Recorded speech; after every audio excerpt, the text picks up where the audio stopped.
ーローウォーズファンの皆様、おはようございます。今回の動画では、視聴者様からコメント欄で質問された、1日の遊戯時間について、回答しようと思います。今現在のカーク信者の遊戯時間は、ルーティンワーク部分が約20分程度で、これ以外に、ギルド戦の作戦立案に15分を費やしています。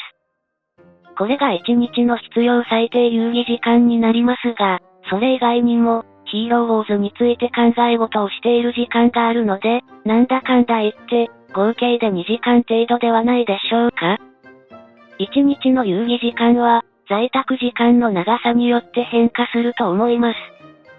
テレビや YouTube 動画などを見ながら、その片手まで遊戯をされている人が大多数だと思いますが、このゲームの場合だと、アリーナやギルド戦、キャンペーンやタワーに費やす時間よりも、チーム編成などについて、思案している時間の方が長いと思います。バルキリーズフェイバーについて話をするよ。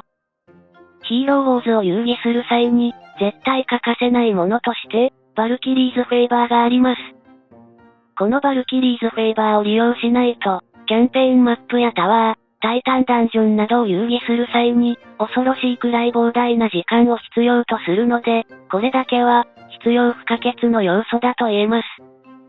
カーク信者がヒーローウォーズの遊戯を始めた初期の頃は、レイド機能すら使わずに、完全な手作業で全てのゲーム要素を遊戯していました。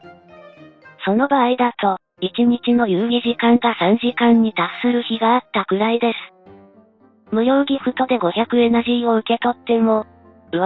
これを消費するだけで、1時間が必要だなぁ、と感じていたくらいですから、はっきり言って、レイド機能と戦闘のスピードアップボタンを使用しない遊戯は、とても推奨できません。最初はお試し感覚でヒーローウォーズを遊戯された人でも、このゲームを趣味として継続して遊ぶことを選択するのなら、レイド機能とバルキリーズフェイバーは必須だと言えます。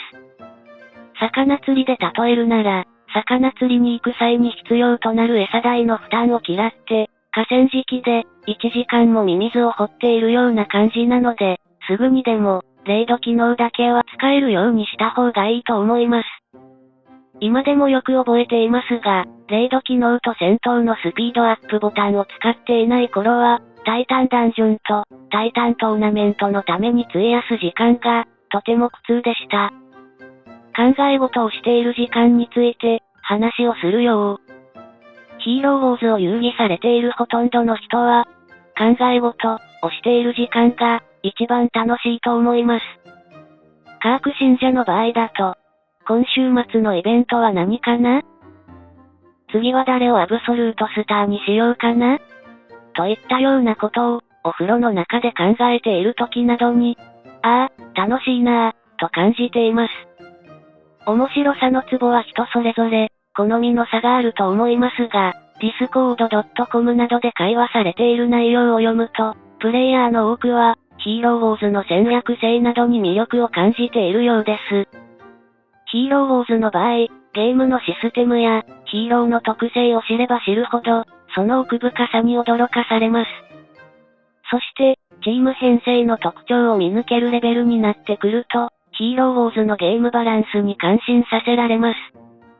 楽しさを倍増させる、あの感情について、話をするよ。ヒーローウォーズを遊戯していると、誰しもが、育成途中のヒーローに、見下り犯を突きつける瞬間が訪れるはずです。具体的な例で話をすると、有望だと信じて育成していたヒーローから、エレメントギフトを剥ぎ取る瞬間の、もうお前には、一切の資源を使わないよ、という決心をした瞬間です。そういった瞬間に感じる、後悔、絶望感、などが、ヒーローウォーズに、面白さのスパイスを振りかけているような気がしています。さて、動画終了のお時間になりましたので、今回はここまでになります。では、最後になりますが、キャラハットに失望された経験のある人は、チャンネル登録を、ぜひ、よろしくお願いいたします。